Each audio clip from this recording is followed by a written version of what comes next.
basically, there was an announcement that civil servants in Singapore will soon be able to tap the power of official intelligence through the viral AI tool called Chatgpt. So they'll be used to conduct research, draft reports, and speeches. So, so basically, what happened was there was a hackathon from the Open Government's Products arm, OGP, that has been like kind of integrating the research into Microsoft Word, and they are going to start rolling it out lah. Starting with the Smart Nation and Digital Government Office. All these acronyms, there's the OGP, the SNDGO. But basically, yeah, they are going to be integrating it into the software of civil servants lah.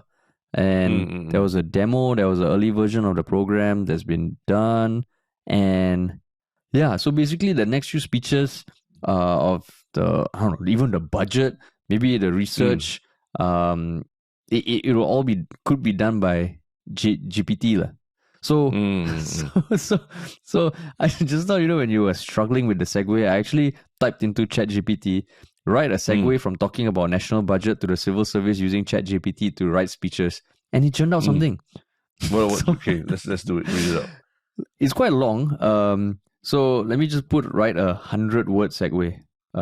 So okay, in the meantime, I will just give a primer into ChatGPT for people who might not be aware lah, because there's still people I meet who are not aware. So ChatGPT is a conversational chatbot developed by OpenAI, which was a company started a few years ago by a bunch of super established founders. Like I think the two most prominent are Elon Musk and Sam Altman. So Sam Altman is a super young prodigy of an entrepreneur who was the president of Y Combinator and like very well known in the startup world, even though he's like only early 30s lah.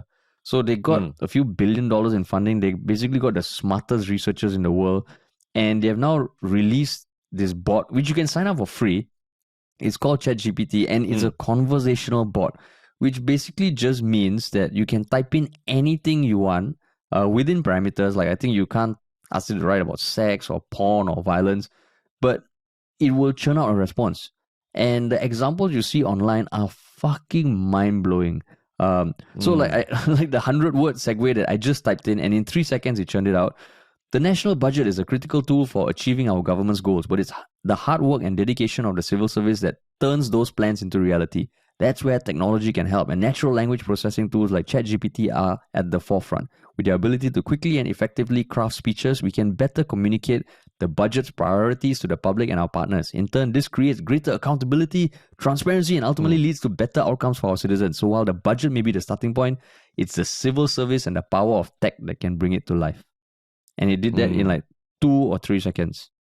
And all I said was write a 100-word segue from talking about national budget to the civil service using ChatGPT to write speeches. So, I mean, okay, that's the context of the tool. But when you saw this article, right, you have also played around with ChatGPT, right? Yes. What were your thoughts when you saw that? Hey, wow, the government might be using it. Yeah, I think the government has, at least the civil service has come a long way. Like, remember all the jokes that we used to have about, that civil service, you cannot access the internet on your computer and things like that. Because there literally was I don't know whether it's still the case, but there was a time when they were literally limited internet access on government laptops for security reasons, right? Yeah, and correct, I think that became the butt of jokes. But now it's like, as the world, as institutions, educational institutions grapple with how they will allow AI to be used by students or teachers and things like that. Look at our civil service. They're saying, yes, we are going to use them to do exactly the things that we used to be paid. We used to be paid a lot of money to do, which was write speeches, come up with policy and things like that lah. So yeah, they've come a long way in changing the way they think, right? Yeah. So, but did it strike fear in your hearts or not? Fear in what way? I don't know. Like already, whenever we kind of talk about politics or speeches, it's like, hey, how can they say this? how can they say that? Well, what if like in future they're like, sorry, it was, like when Denise Poir said, it'll just take 1 to 2 years for someone to pay off 140K debt. She just Mm, says, oh, but I mean, ChatGPT wrote it, lah, based on yeah. all the research that it does. We don't know how it works, but it wrote it, lah. Would that make you feel different or not? Uh, no, then that's why I think there's still a little bit of a gap in terms of like, really writing a factual speech and something that is more generic versus really injecting your personality into something lah. I think there's still a bit of ways to go, and that's the beauty of it lah, right? That maybe it's a bit like using Google Maps when you drive. Yes, might not be able to remember the directions as well, as how the old school drivers used to just check the maps and then they just drive everywhere based on memory, right? But Yeah. you also sort of free up your mind to focus on driving while you're driving, lah, right? And hopefully makes you a safer driver that way as well, lah, right? Mm. Yeah. So it didn't leave you. You just read it. You're like, okay, lor. Okay. No, Nothing. I Nothing. mean, I think the fear of AI and chatbot and chat GPT and all that I feel like it's a little bit overstated at this point.